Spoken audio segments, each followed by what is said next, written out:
Welcome to the Gearbox Podcast. I'm your host, Jimmy Purdy. On this podcast, we're not just exploring the latest trends and technologies in the automotive industry, we're also getting real about the journey. Yes, the bumpy road of mistakes and lessons learned hard along the way. This is the Gearbox Podcast. Cecil Bullard, the man, myth, the legend himself. Mr. Purdy, how are you doing? We're hanging in there. Day 3, last day at Apex. Man, Yeah. The whirlwind. I'll be glad to go home and have a weekend. Yeah, that's the big thing about these trade shows. It's nice to go home. I don't think if you've not been to something like in a position like you or I are, people understand that being here as a presenter or having a booth or doing podcasts is different than being here like hanging out, having fun. Yeah. Because you're kind of on all the time. I go in class and, I'm already like, I don't know if I'm a high energy guy, but I'm definitely a like wired guy. And then I go into class before I teach and I get more wired. And during class, I'm so pumped up when I'm teaching. And about 20 minutes after, like all the energy leaves my body all at once. The crash. Yeah. And yet if I go out to the booth now and stand at the booth, I can't do that. I have to try to keep the energy level up. So when I get in my hotel room at the end of the night, it's like, oh, man. It's like I've been wrestling bears all day. It feels that way, doesn't it? Especially in Vegas, man. The air's dry. Yeah. It was cold this year, but. Yeah, and it is. I wanted some warmth, damn it. Yeah. Not to say I don't have fun. I mean, this is fun. Yeah. I have a lot of fun with this. Yeah. You can hear the enthusiasm in my voice. Yeah. You look a little tired. I'm just having a great time. Yourself. I feel like I work a little bit harder sometimes when I'm here having, in quote-unquote, fun, when I'm, like, walking around. And because you're trying to get to everything. And, like, the first couple of years when I came here, it was like, I got to see everything. I got to talk to everybody. I got to be everywhere. So, I'm But you can't. No. There's no way, right? I'm dragging the wife out of bed at like 6:30 in the morning. Let's go. We gotta go. Yeah, we can get to SEMA at 7. By 9:30, we can be back at Apex and this and that and the other thing. It's like, it's supposed to be fun right now. I haven't even been over to SEMA at all. Probably won't this year. No. No, just been here, doing classes and talking and doing podcasts and whatever. That so happens, yeah. I feel like I like Apex a little more. It's a little more intimate. Better conversations. I don't know. To me, it seems like SEMA right now is much busier. Obviously, as a vendor or a consulting company, we'd like it to be busier because we'd like to have more contacts, because we'd like to have more people in our programs. Blah blah blah. Yeah. But I'm enjoying it. Okay. Yeah. We'll back the train up a little bit and go back into that. Okay. So your program, the Institute. Mm-hmm. Tell me a little bit about it. Where do you start on?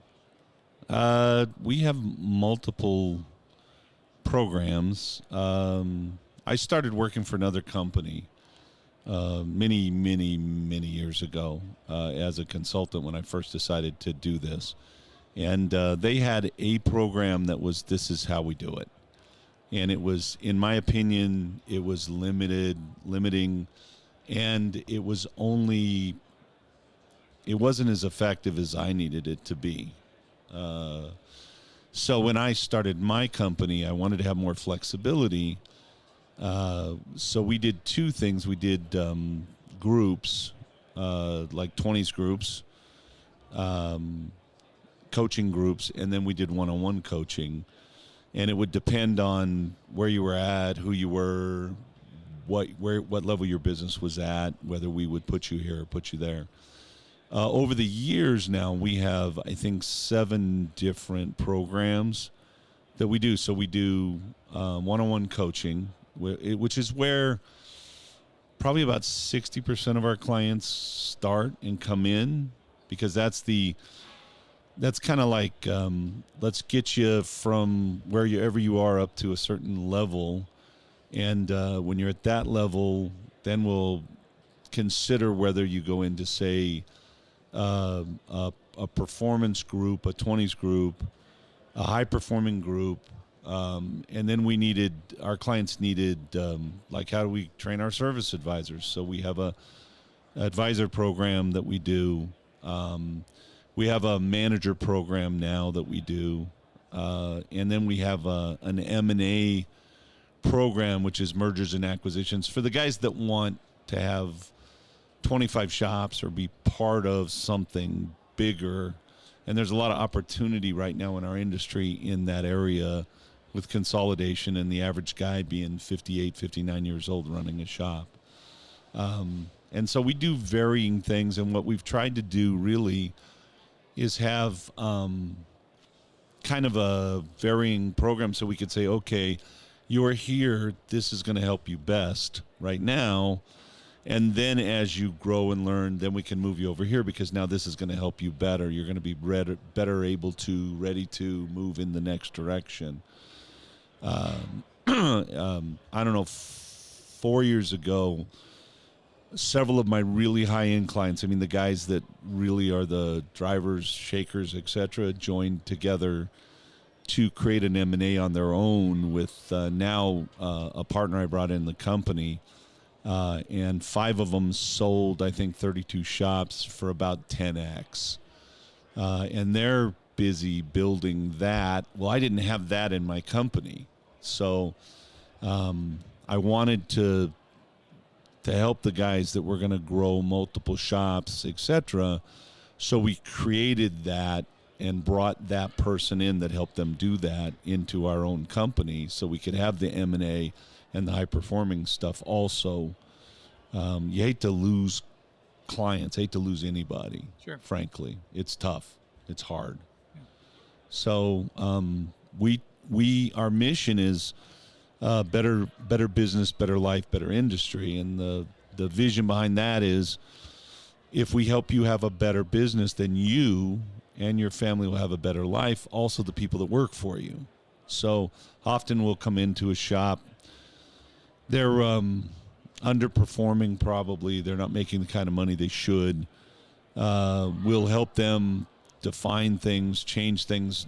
I can't come in and do it for you, but we can teach you what to do, and then they'll do those things, and then they have more money, which in a way more money often gives you more time, and so you're having that better life that we wanted, and you can pay your people more, so they're having a better life, and I think it raises our entire industry, which is our mission statement. Yeah, it's like the rising tide, right?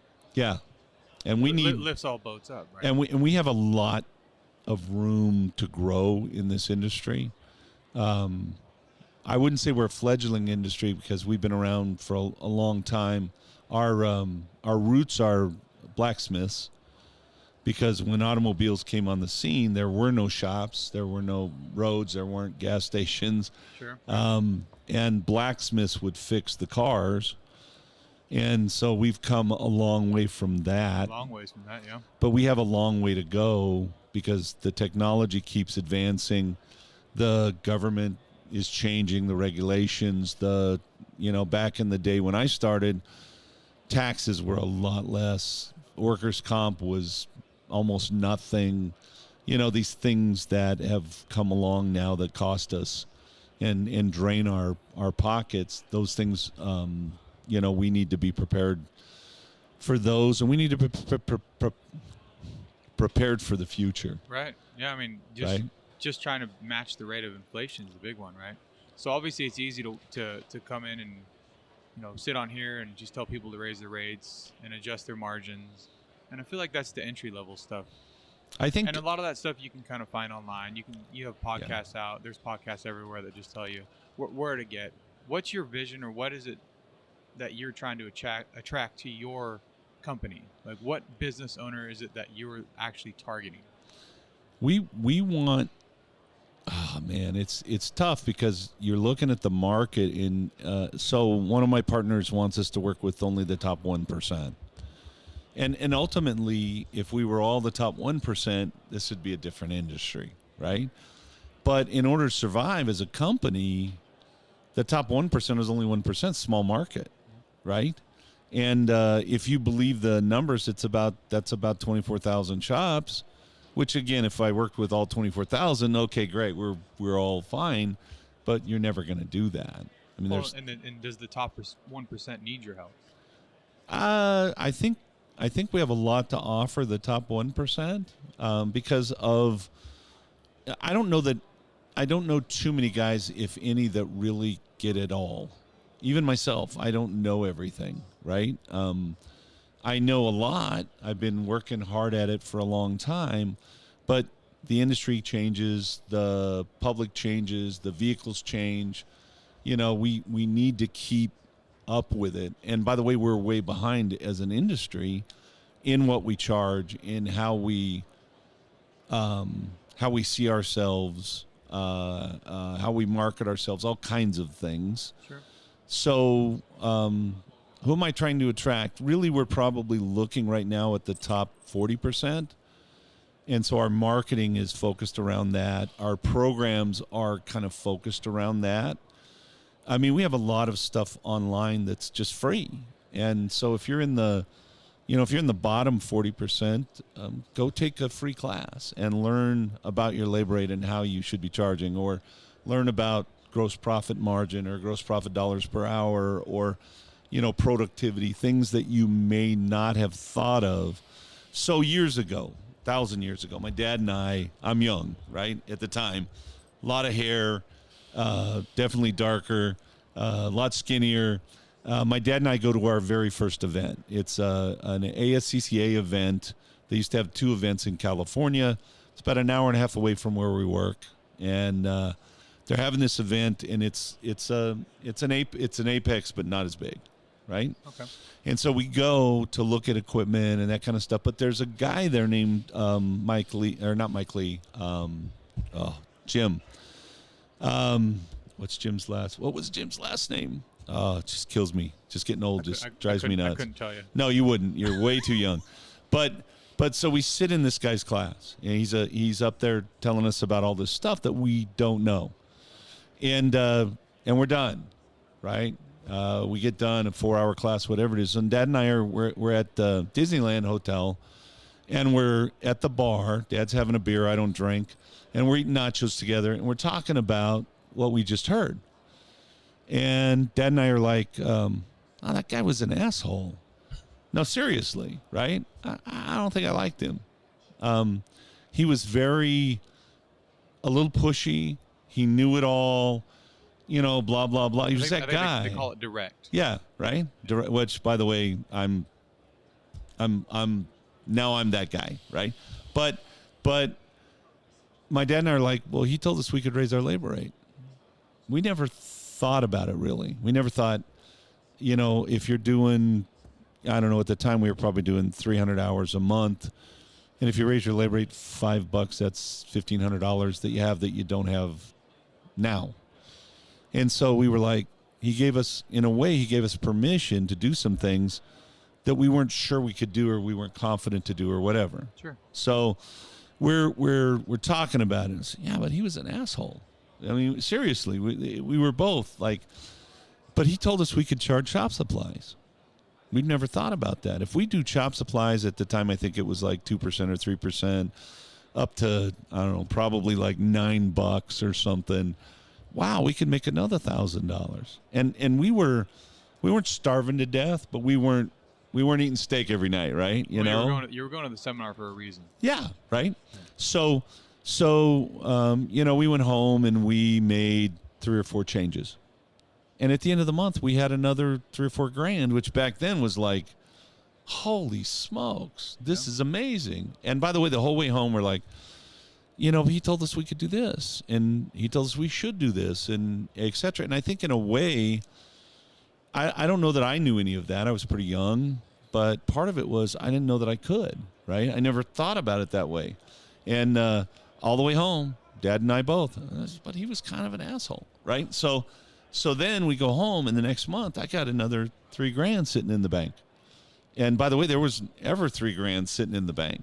And so we're like, I wonder where Jim Hunt's his name. I wonder where Jim's teaching next, right? So I wonder what else he's doing. So I start looking for stuff like, oh, he's doing this thing. I'm going to go to it. So I go to this thing. I learn some more.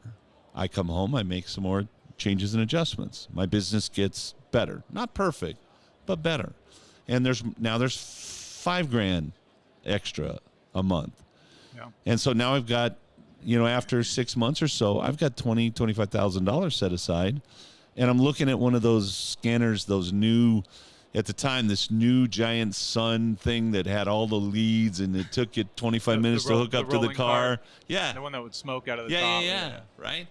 And so I was like, I could afford one of those things. Oh my gosh, I'm going to go buy one of those. Yeah. And that's where some of the money went, was equipment. We bought a wheel balancer. We bought an alignment machine. We paid ourselves more. We bought a newer truck, instead of the 1927, truck we'd been driving since 1927. All the things you should be doing when you're profitable, right? Yeah. And by the way, we also started to make a real living where I could think about, I could buy a house. I could I could send a kid to college, right? And then my dad worked, 18 hours a day. My dad was that guy, got up at 6 o'clock and got home at 11, and he just worked because in many cases he was working to pay the bill, right? To make sure he had payroll, to make sure that he could pay the rent, until we started working with Jim Hunt, and at the time it was ESI. And then I became a junkie for education. So I took the sales training stuff, and then I took the leadership and management training stuff, and then I went and saw Bob O'Connor, and then I went and saw Mike Lee, and then and so I just started taking all this stuff because I wanted to learn all of it, because I wanted to be the best at what I was doing, which at the time was running an automotive business. And I had a vision. Again, I was probably 24 at the time, of I might be able to be that guy, and I could help guys like my dad have a life outside of their shop, because my dad did not have a life outside of his shop. I played basketball in high school. I lettered in basketball, track, and football, and he never attended any of my games. I sang in the choir, the Madrigals, which was like the top singing group. I even sang in college, and he never came to a concert. That's where the voice came from. Huh? Yeah, well, I don't know. I think it came from my mom, basically, but and so I have a vision for an industry where the average shop owner is making a good living, goes home at 5 o'clock, enjoys his family, spends his weekends doing something else, has hobbies, can buy the equipment he needs. I have a vision for an industry where a tech coming into our industry can make $30 an hour, not necessarily putting out 8 hours a day to start, and where a master tech can make 150 plus. That's the vision I have for our industry, because we're a professional industry, because we act like professionals, we treat each other like professionals, we demand professionalism from the people in our industry and from our customers to treat us that way. And so for me, this is like a lifelong battle to bring the industry into the current century and create something of real value for everyone in the game, including the customer. Yeah, the whole reason why you open a business, right? Instead of just being a shop owner, you want to own a business. That's the idea. Yeah, I think that there are a lot of guys, and God bless them, like my dad, who had an opportunity to start a shop, didn't want to work for the dealership anymore, didn't want someone telling him what to do, started a shop with no understanding of what it really took, and thought, if I can just work on cars, I'll make money. And that there's so much more to it, and when you understand that, the more you understand, the better you get.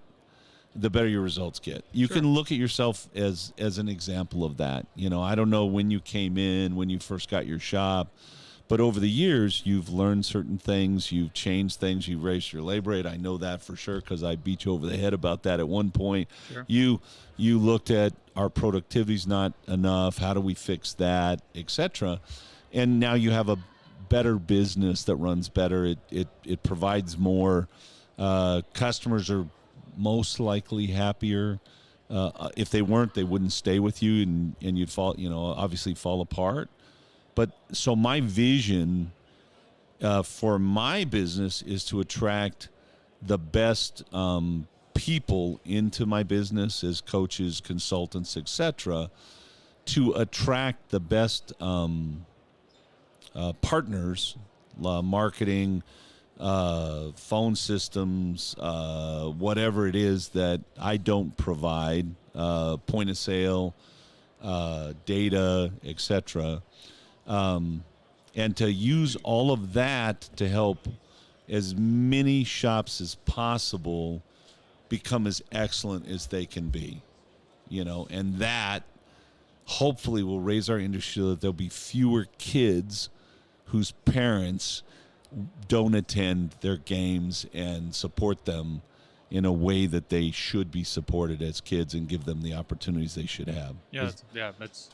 That's the goal for everybody. It's funny. My dad was, he worked his butt off, and Dad did good for what he knew. He always wanted more for us, and he wanted us to have more opportunities. But some of the stuff that would have been more for us would have been to have my dad as a part of my life. And if I hadn't to work for him, I wouldn't even know who he was. Yeah. It was the time that I worked for him that I got to know him really well. That's the story that a lot can relate to, right? Especially for your generation. Yeah. Right? Yeah. And I think the younger generations are more likely to look for more than what my dad did or what I was taught. But I'm not sure they know how to get there. And we're the company, or at least we believe we're the company to help them understand how to get there. Yeah.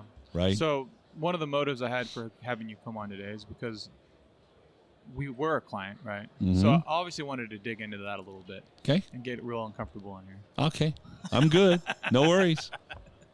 So, yeah, I can't sit here and say that there was absolutely no movement in our business, right? It's been about 2 years, so we moved pretty quickly from your initial program up into the coaching program. Uh-huh. But I want to go back a little bit because I've been following you for years.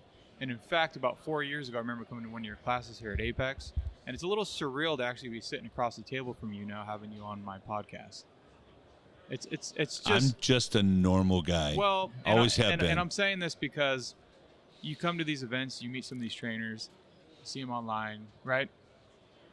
And it's just wild how if you just keep chomping the bit, if you just keep being consistent and persistent, then eventually the things happen. And it's just kind of wild to go from the point of being in your classroom and listening to what you say and following you around the country to all your seminars, hiring your company, and then now on the other side of it, now I have you on the podcast. So it's just wild. Life's it's wild. fun, ain't it? Isn't it fun? The industry is just fantastic. It is. Man. It's great. So we like I said, we quickly moved from the GPG group into the group process, and I want to bring that up because I feel like we weren't really ready for that. Now, Probably weren't. Yeah. So you're the facilitator there, and then it abruptly ended about 2 weeks ago. Okay. So it's pretty recent. So I just kind of want to dive into that and kind of get your process. Obviously, you want as many clients as possible, right? I mean, that's the goal. You're running a business. And so there was just some things that I don't think were clarified, or the expectations for us weren't exactly spelled out. But of course, I'm ignorant and we don't know what we don't know. Mm-hmm. So, but here you are and here we're talking. So anything that we can clarify on those points? Well, first of all, I'm not involved with every client we have today. If I were, I don't know. If I were, maybe my clients would get more because I'm really great at what I do. But also I couldn't affect as many people, so I would have real limitations. And I think that's the shop owner who's working on cars now needs to become the shop owner that runs a business that works on cars, okay? And so I still have clients and I still work with clients. And one of the things we've tried to do to mitigate the loss of maybe Cecil's not your coach is bring resources into our clients when they need resources. Hence, I don't know, 3 months ago, I spent some time with you and your lovely wife having meetings, and it was no additional charge to what we were already charging you because we believed you needed certain help that I could give you. Okay?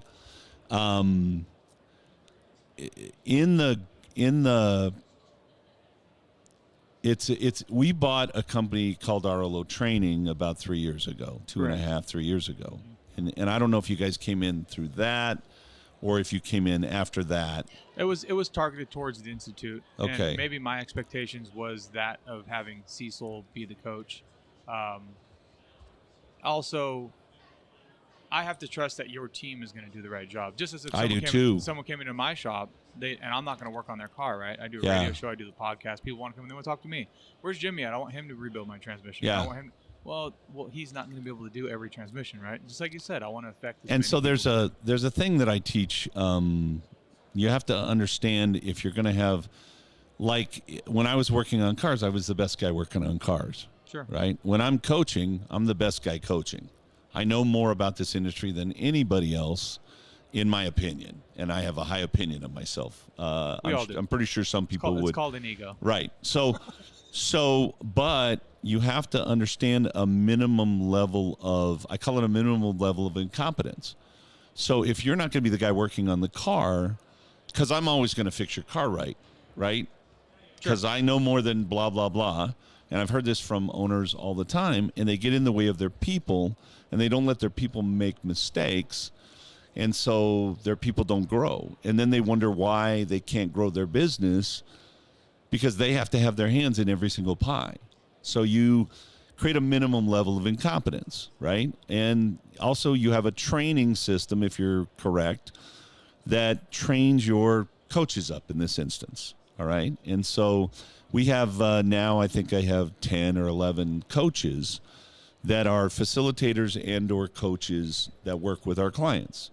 I still have clients of my own, but I'm trying to have less because, I don't know, 3 months ago I had 38 or 39, and I can't be a CEO or run or talk to vendors or do podcasts if I've got 39 clients I got to deal with. Sure. So you hire people, you train people, and you have an expectation of what they're delivering to your clients. And you put your fingers on the pulse of your business. So do I expect my technicians never to make a mistake? No, I don't. I expect mistakes to happen. I expect that when they happen, we drop everything and we work hard with our clients to solve whatever that problem is. So if my guy put brakes on your car and the brakes don't work right, we're going to do everything we can to solve that problem. And 90% of the time, 95% of the time, we're going to solve the problem and the client's going to love us. And 5% of the time, we're going to solve the problem. The client may not love us because we made a mistake. All right? And maybe there's 1% of the time where we can't solve the problem because the problem's not solvable. And the problem might not be the brakes. The problem might be the client. Okay? They have an expectation that's not a reasonable expectation of what the shop should provide. And I'm not leading anywhere with our situation. Okay? Oh, you can. I have extremely high expectations. All right. So I've been known to be unreasonable. So we have facilitators that facilitate our groups.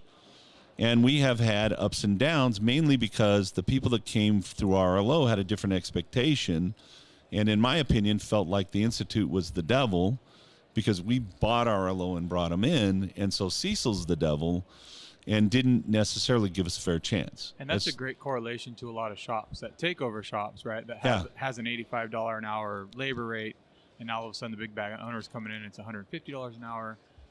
But that's also a situation as a coaching company that needs to be mitigated, right? So if you had a client purchase that shop, they need to understand they need to provide value for that, right? Yes, absolutely. And they should be able to retain those clients and then working through those problems, right? Absolutely. And so we have a one-on-one program where we work one-on-one with clients, and We don't have don't get me wrong, it's very much systematic, but it's not, here's the 5 things we're going to teach every shop. It's what's going on in your shop, what do you need the most that's going to get you the biggest bang for the buck, and we're trying to get you to a level where you're making money, you're consistently making money, you have enough staff that you could get away for 2 or 3 days to go to a group meeting, and we're trying to work with you on systems, processes, things that you need, but that progress is probably slower with you at that point because you're smaller, it's harder to get your time, and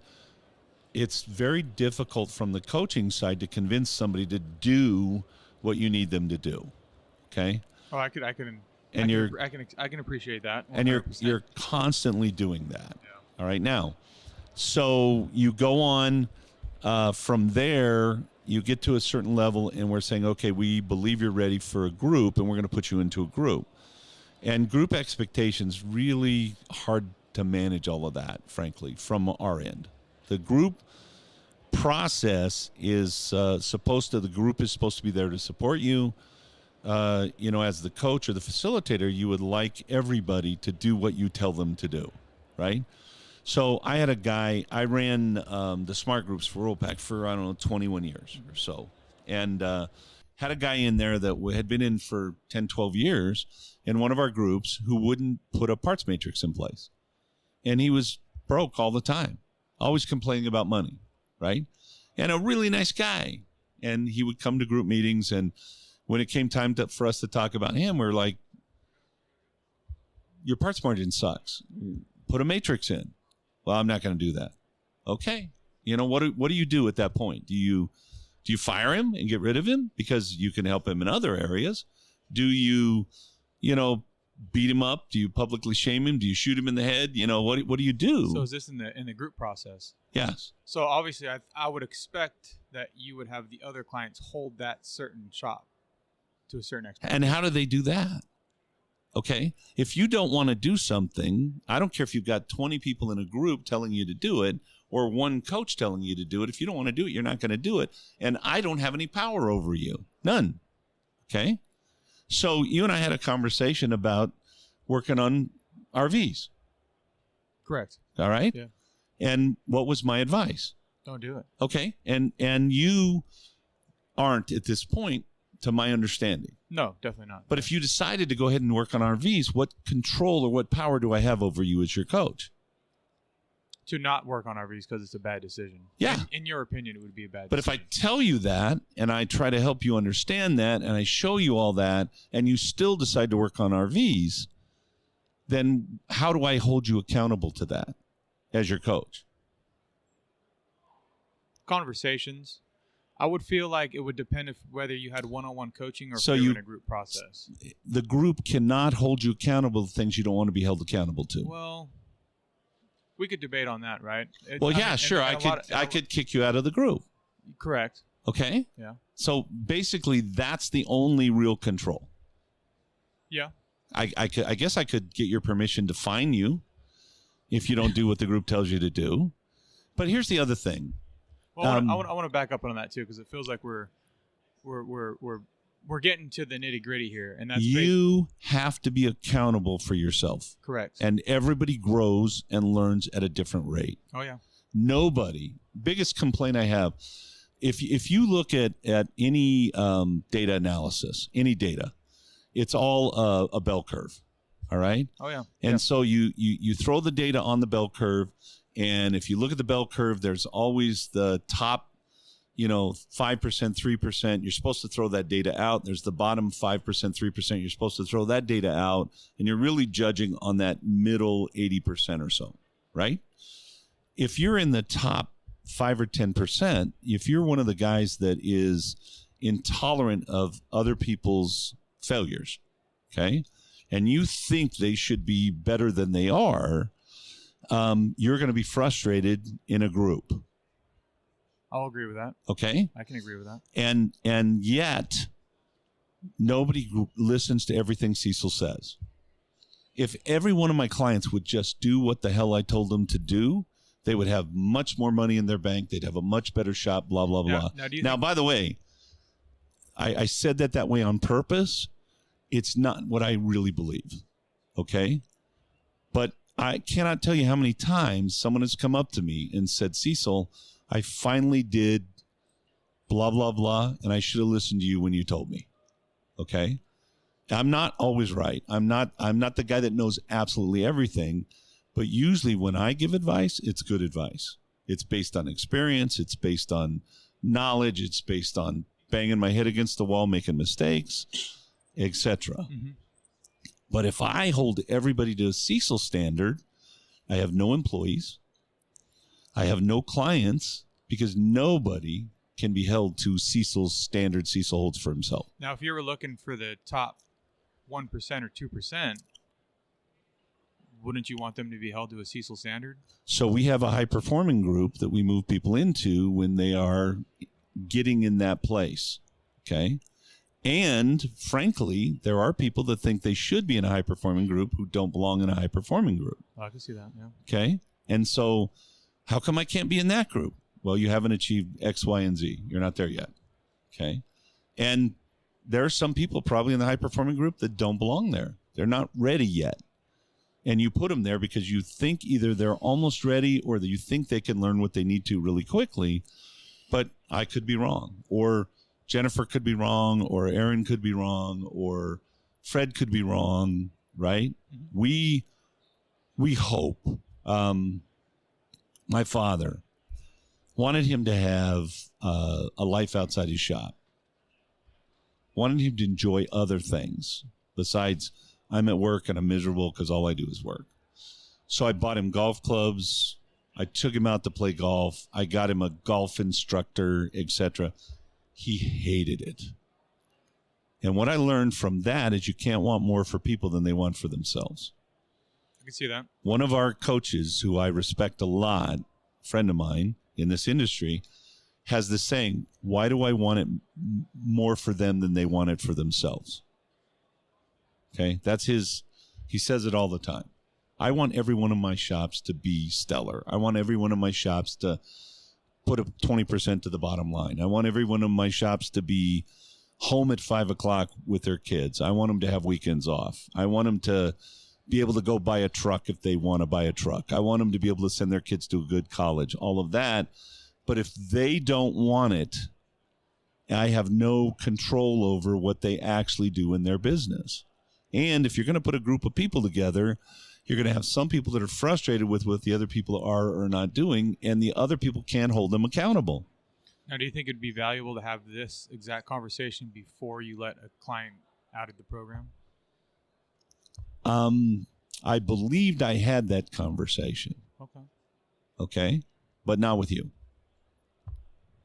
And the other thing is, let's say that you have a client come into your shop and you do a good job, but maybe the job isn't up to that client's expectation. I used to work on these wonderful little old ladies' cars.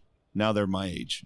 They would be. But they'd bring their car in the shop, and we would do the tune-up and adjust the carburetor and all kinds of stuff. And then I'd take that car and I'd drive the crap out of it to blow out all the exhaust because they never went over 40 miles an hour. I think they call it the Tijuana tune-up.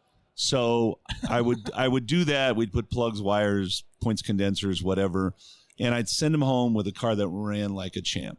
And 3 days later, they'd show up and they'd go, Cecil, and they put their little arm on my hand on my arm.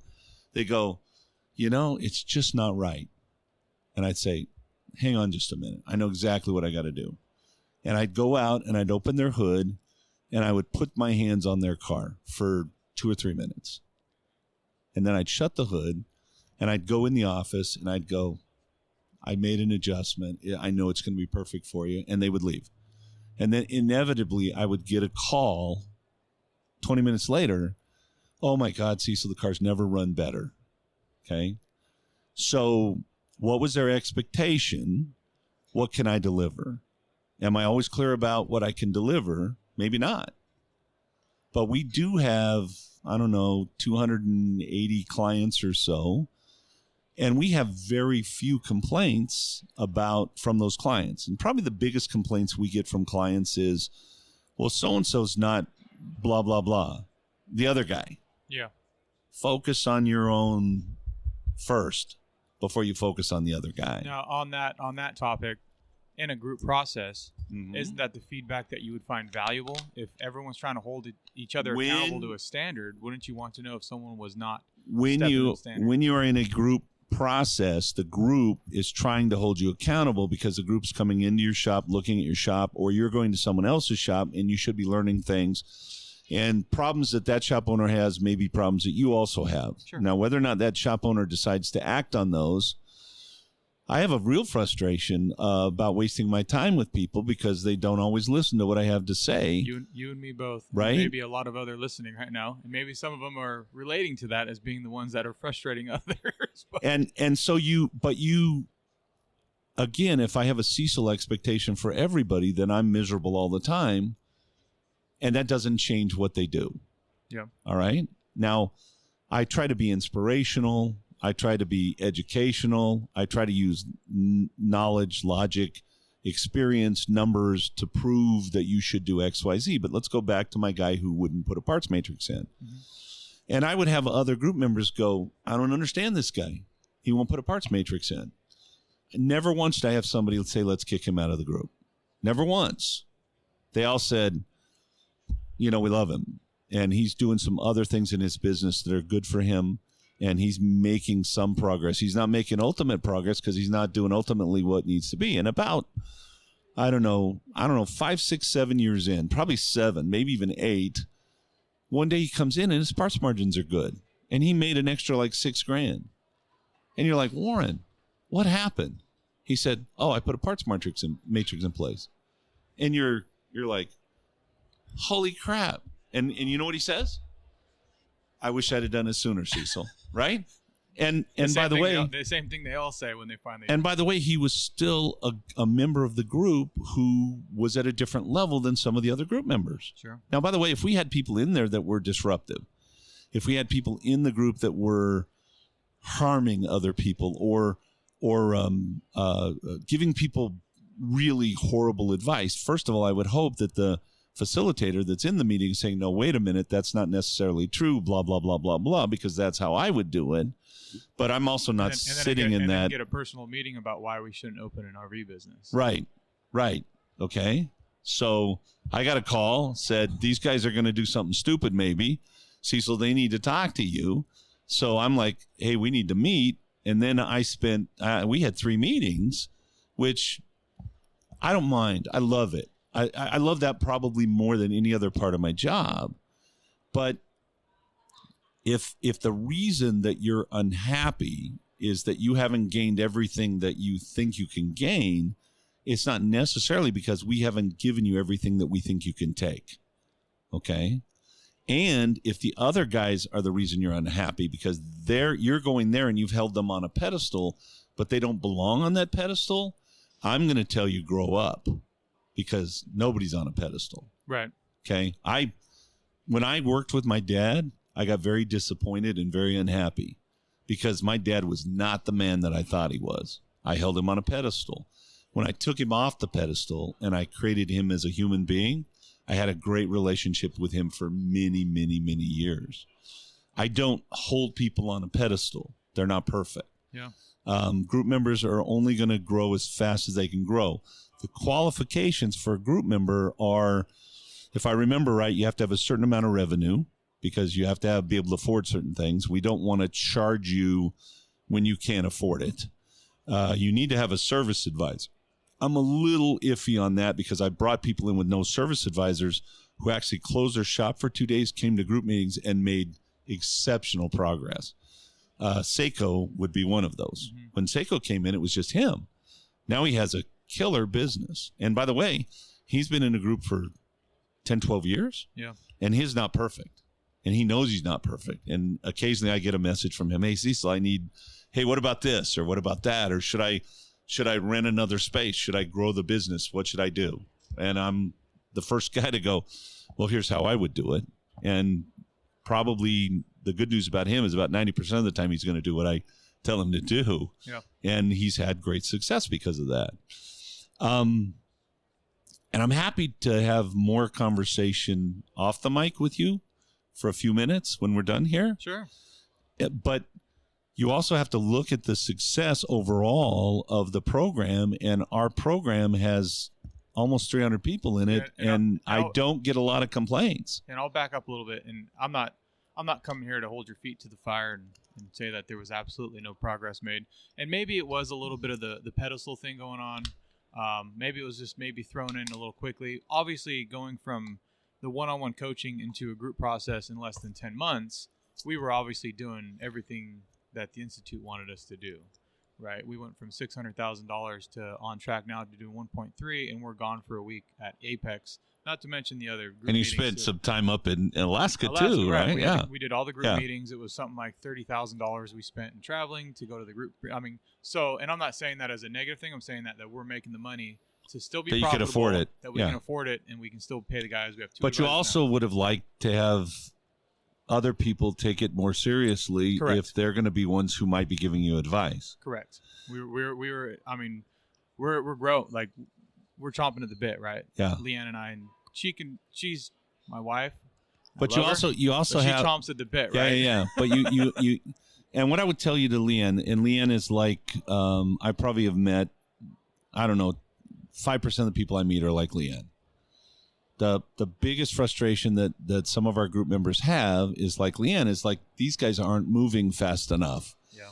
And they're the ones telling me stuff. I feel it every day. Trust me, I know. You know, blah, blah, blah. And what I would tell Leanne is, calm down. Work on you and yours. Definitely don't tell her to calm down. I've made that mistake. I would, but I don't have to. I don't have to sleep with her, and I don't have to be around her that often. But I've literally had that conversation many times over the years with these people and these people. What do you mean these people? With people like that, woman, whatever, doesn't matter, yeah, right? Doesn't matter. A business person, someone that has contact with me that I respect because they're making the effort, because they care, because they're driven.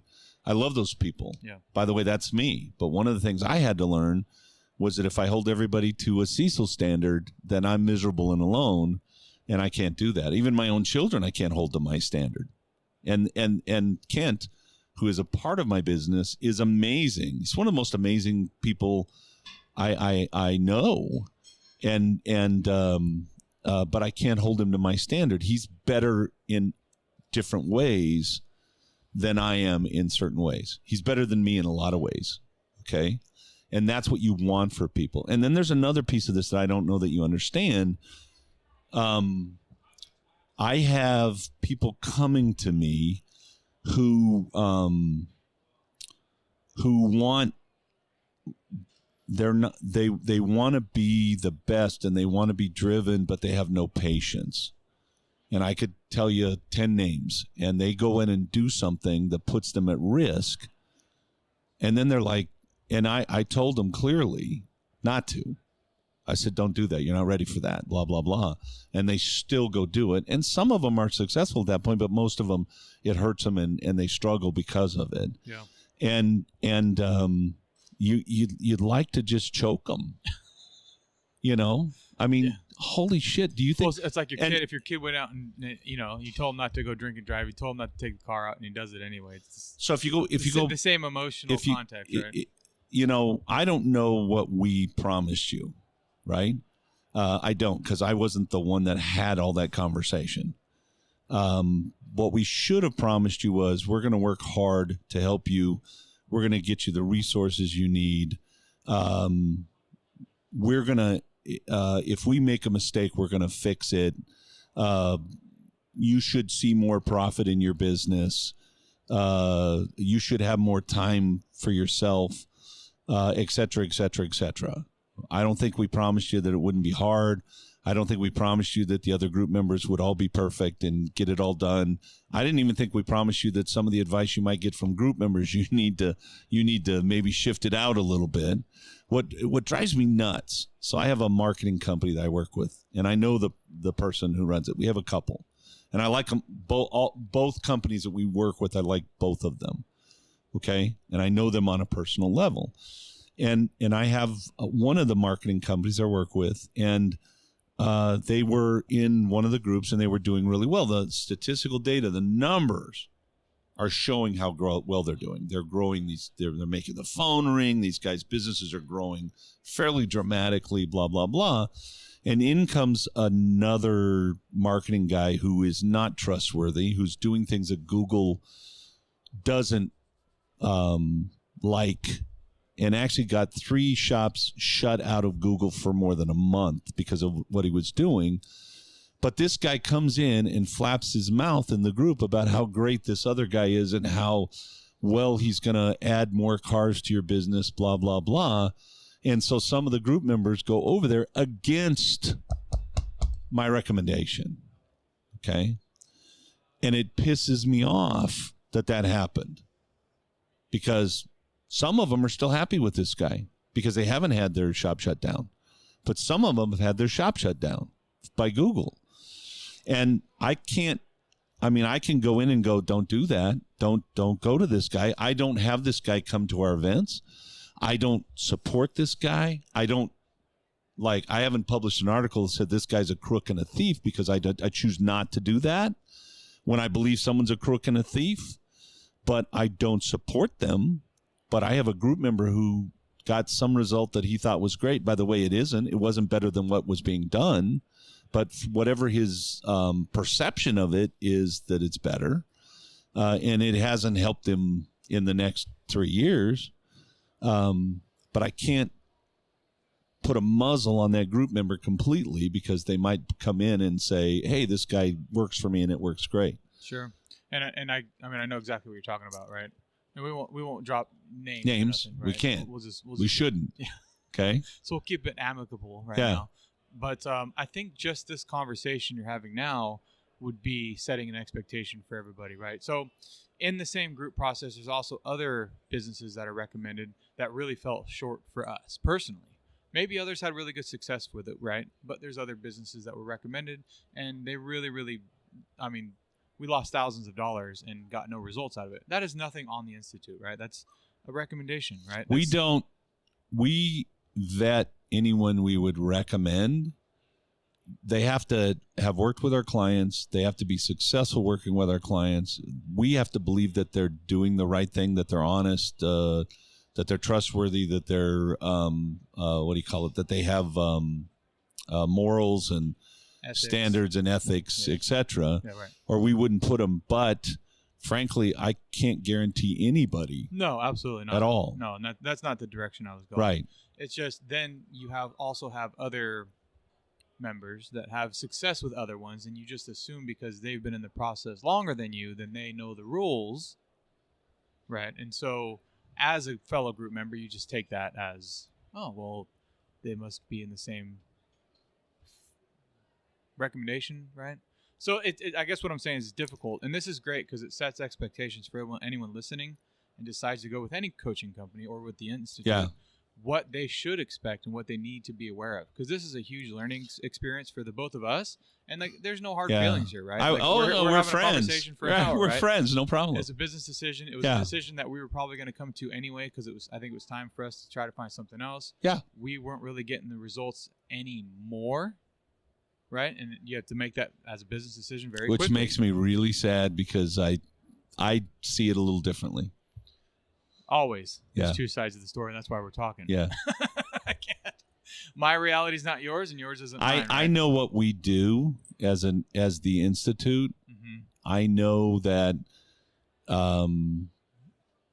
we have standards. I know that we have lots of skills. I know that when the time came that I needed to get involved with you, that your facilitator brought me in to get involved and have those conversations. I know what we do. I know what we did. We've had lots of people come and go over the years. Yeah. When I look at the list of people who are no longer clients, it makes me really sad, because it just makes me sad. And it's not about the money. It's not like, oh, well, we lost this revenue or whatever. When I see a it's car just at another shop, or I see another client at the grocery store, it's like, what the hell's going on, right? You know, but sometimes you need to go out there and see what else is in the world. And I don't think there's anybody that's going to But also, I don't think everybody fits with our coaching model. Yeah. I'm not going to run discount coupons. Yeah. I'm always going to be like, don't do that. I don't even think that, frankly, you should be selling oil changes in today's world. And we talk about that, but I have a lot of clients that still sell oil changes. Yeah. And then I have people that hear that the grass is greener on the other side of the fence, and they run over the other side of the fence. And what usually happens, they find out the grass really isn't greener. Sure. Right? Yeah. So I want everybody to be successful. I take it very personally when someone's not satisfied with what we're doing, or someone doesn't feel like that, or there's issues that abound. And sometimes on the other side of it, you have to go, okay, you got to let them go, and they got to see what's out there, and maybe they'll come back. Right? Yeah. That's, I guess the main thing was having that decision taken away from us was kind of an odd situation. And I don't think I'm alone in that thought process. Especially considering it was only 2 years and we only recently started having issues with communication with the group. So let me ask you a question. I'm Sure. gonna ask you a question. You run a shop, customer comes in, you do a really great job, and the customer complains about their car. Now, I just had a shop owner that said, "Hey, Cecil, we just did brakes on a car, blah blah blah," and it came back 2 days later, and the check engine light's on. It's got nothing to do with the brakes. It has to do with the cylinder 1, 3, whatever. And what do you think I should do? Well, it's not the same thing. We didn't do that. We didn't fix that. Oh, yeah. So if that customer comes in and says, well, you need to fix my car because you touched it, and they make you crazy and they drive you nuts and they have an expectation that you cannot meet, do you keep that customer or do you let them go? That's a great question. I mean, it's definitely about who that person is and what the value of that to your shop to keep them there. For me, if it was someone that had come in previously for years, I take care of it, right? And short of putting an engine in it, if you did that, right, and then you had an agreement that you thought that, okay, we're all okay, we're going to move forward, and then the next day or 2 days later or 5 days later, a message got sent to all the other members of the group that was complaining about some of the stuff that you had supposedly cleared up, what would you do? Well, if it was the misfire that was back, then it's definitely on me to make sure I warranty that misfire problem that I took care of for him. I think there's a point where you have to go, this is someone who I don't think I can make happy, Sure. and I need to let them go. And the analogies are making it tough when you're talking about a situation and trying to relate the car to that business practice. But the main thing, I guess, and to just cut to the meat and potatoes of it, is trying to hold other people accountable in the process. And when we have a conversation with our facilitator and it says, I'm having a really hard time keeping everybody in line, and I say, hey, I'll give you a hand with that, and I try to give him a hand with that, and then the next day my hand is slapped, that's when I'm like, wait a second here, I thought you needed help with this. So that's why my reality and your reality are definitely different when it comes to this situation, right?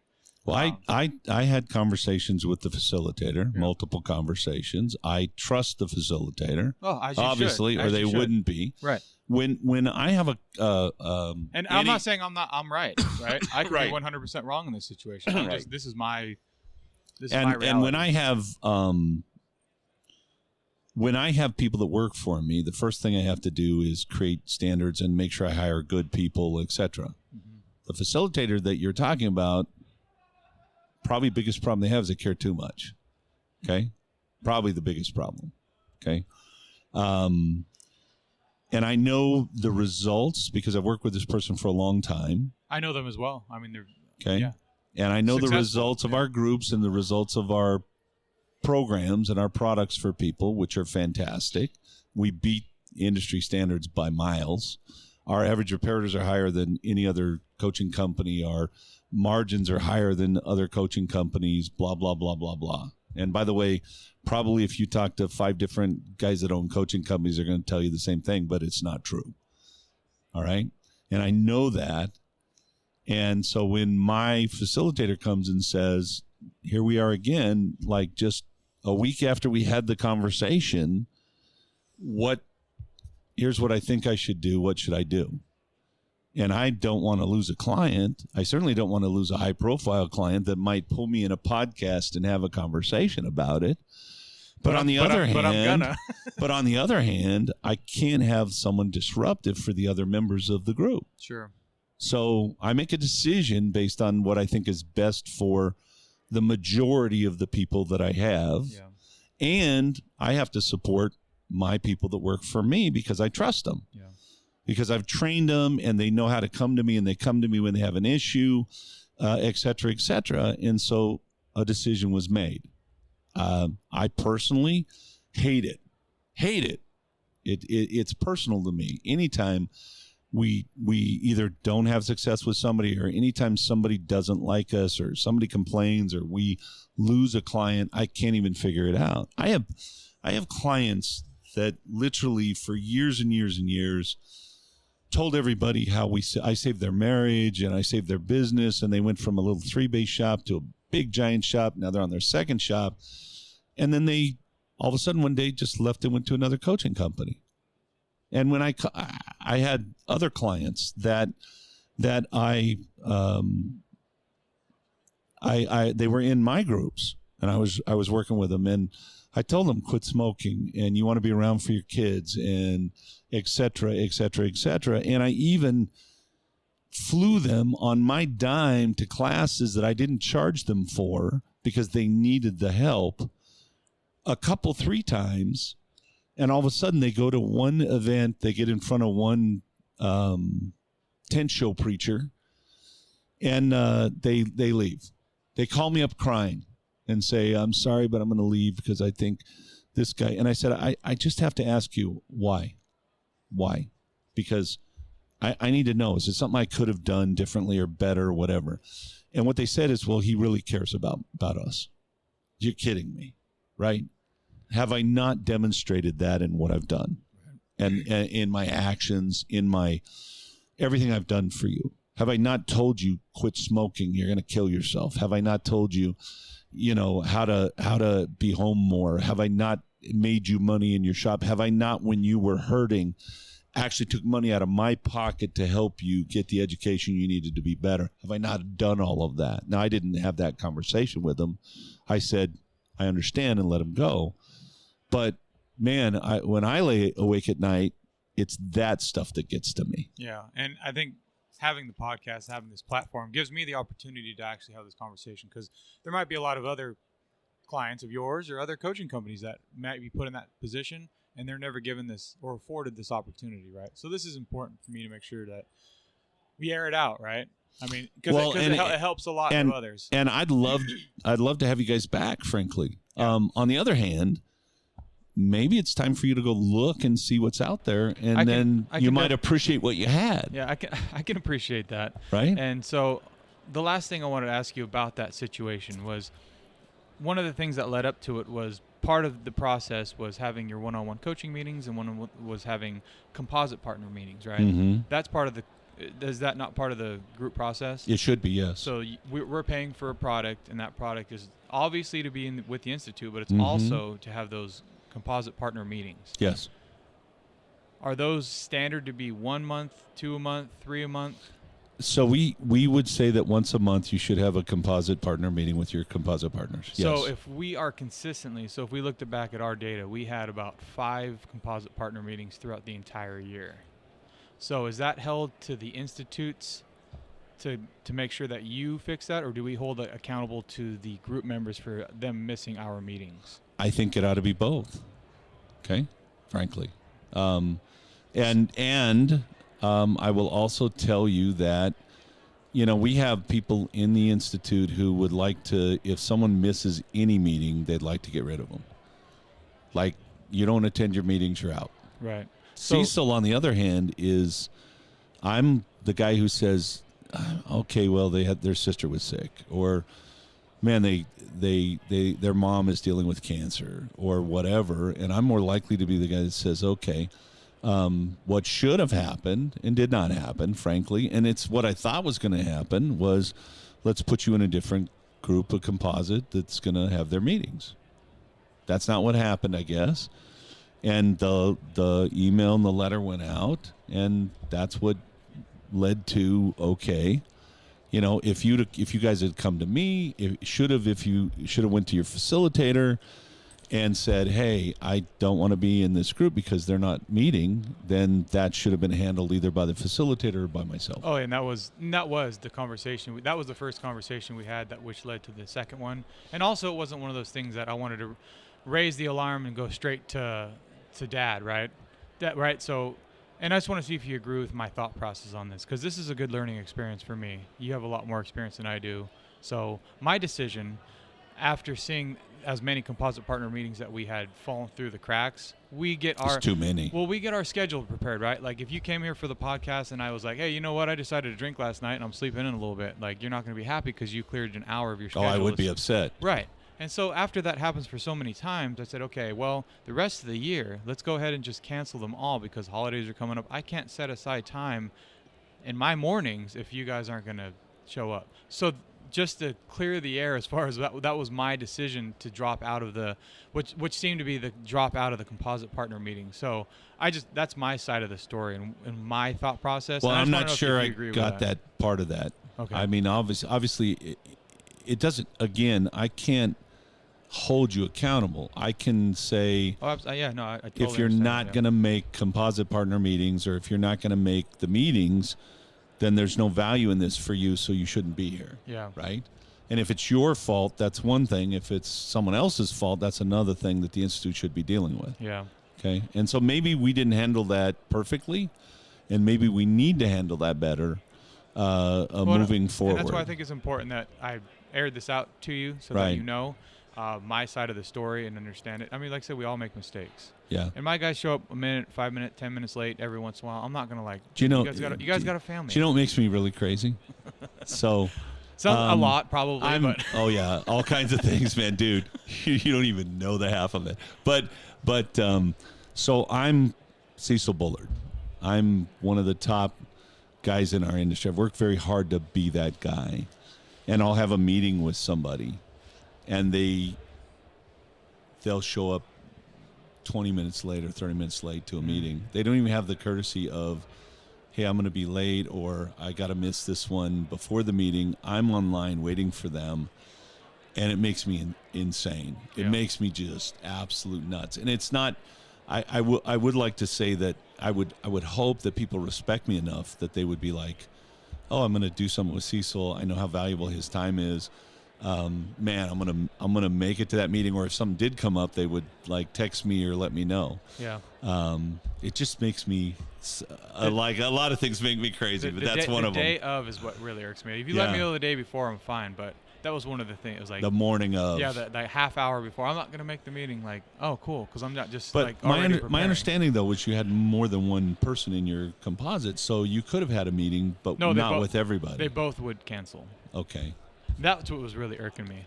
Like, and we should have moved you guys when we had the conversation a month ago. Yes, and that's what we were trying to do. And so I guess at that point, though, having brought me in, you really should have came and tattled to Dad. Yeah, I just assumed that you, and there's the assumption thing. I assumed that you knew more of the story, maybe. Yeah, I can't do it all. I can't do it all. I can understand that. And like I said, I'm not right in this situation. Stand behind my people. Yeah. I mean, we probably screwed up. And I feel like I made that decision to drop out to raise that alarm bell. Yeah. I felt like that was the only way to get your attention and everyone's attention you definitely got my attention. Yeah, that was the idea, right? So I have a different way of doing things, but it would be it would have been nice if my attention was gotten a different way. Yeah, that's fair. Okay. Yeah. And so the way I looked at it was, we're gonna have someone who's gonna complain always. It's going to be the 80-20 rule. Right. And I can't deal with that. I can 100% wholeheartedly stand behind that. I think a lot of other people listening right now can understand that client that comes in and, hey, you left a little grease mark on my carpet again. Hey, you left something on my headliner. Okay, that's QC. I get it. We kind of screwed up. Let me fix it. Hey, so now the radio's not working after you did my oil change. Hey, now the AC doesn't feel as cold as it used to. Like, we all have those people. There's kind of a point where you just go, I mean, these are nice people. We can probably really help them, blah, blah, blah. But if it's going to constantly be an issue, yeah, it's too disruptive for the rest. But then there's also the technician that's jumping in the car that's constantly got the greasy hat on. But that's he's messing that would with be the AC. guy that when I figured it out, Right. that would be the guy that I would probably terminate. But you get the point I'm getting across. Yeah. So sometimes it is the client, and sometimes maybe it is someone else that's really just messing with the AC when they shouldn't be, messing with the radio when they shouldn't be. And we do And have I'm not rules. saying- Don't change the radio. I'm not saying don't, I'm yeah. not saying that's what's going on. Yeah. But it also falls back on the owner of the company or the Well, owner of the shop. Make sure those processes are in place. I'm glad that we had the conversation. I Yeah. don't mind having it online because I'm an open book. I want you guys to be successful. I hope you find what you need. If you don't find what you need, I'd love to have you back. We're going to keep going up and up and etc. up. etc. You're going to watch us. Yeah, you know? I will, and I'll be like, And we'll damn watch it. you guys. I'll be like, damn it. So, and I'm also glad that we can be friends. No, this is awesome, and this is great because it shows if you have a conversation, because you know what it ends up being when it comes to business, and everyone says, "Oh, it's just business." It's always personal, and you brought it up. It's you brought it always up multiple personal. times, and even though I like to sit here Yeah. and say, "Oh, it was just business," it's always a little personal, right? It hurts. And so it's good. To It should. It should. Right? Yeah. It should hurt a little bit. And you should sit down and have a conversation and Yeah. have the cojones to like bring someone in and say, "Hey, let's when we let's have freaking our talk about this." when for a we minute." have our we have a bi-monthly meeting with our facilitators and coaches, and these are places where we talk about stuff like this. Yeah. Right. So we will definitely be discussing. Well, whether it's internal with your own company, whether it's with a vendor, whether it's with a coach, whether it's with you a should potential be hire, communicating about things. with everybody and Yeah. everything about, and it's easier said than done. Yeah. Right. Like, and everyone said, last night after, they're like, "Wow, you're gonna interview Cecil?" I'm like, "Yeah, why wouldn't Yeah, I? why not? I mean, I've been trying to bring it I up. get a to him. chance to grill him a little bit. I've been, Let's I've been just I've do been it. walking around and talking to him all the time here, and we haven't had a Yeah. moment to sit down and actually hash it out. Yeah. So, I'm like, absolutely, I got no. And if he doesn't want to, then that's fine. But I'll I talk to anybody about dude, anything. Dude, That's why I I'm do the this guy podcast. that's going to be here. I'm going to be here doing the podcast. No Yeah. problem. Yeah. So this is So good. Talk to the people that you feel you've been wronged, or you may have wronged, or maybe no one's wrong, and maybe it's just an amicable decision to move forward with your life. And sometimes you're wrong, and you still have to move forward. Right. It's just how it goes. People ask me, like, they have this employee that they've ruined. It's my fault. The guy ruined the guy, right? Whatever. And they're like, Cecil, what do I do? Fire him. You got a ruined person in your business. You can't keep him, whether you ruin them or not. Now, the trick would be, don't ruin the next guy. Yeah. Right. Make sure your systems, your processes, your creating the right expectations. And I feel like we could living talk up about to that it, for a blah, blah, blah. long time Yeah, too, right? absolutely. The whole firing someone, Yeah. right? Like that's a whole, but for a different Another conversation. podcast. That's right. Right. Thanks, Cecil. I really appreciate your time. All right, brother. I appreciate yours. Yeah.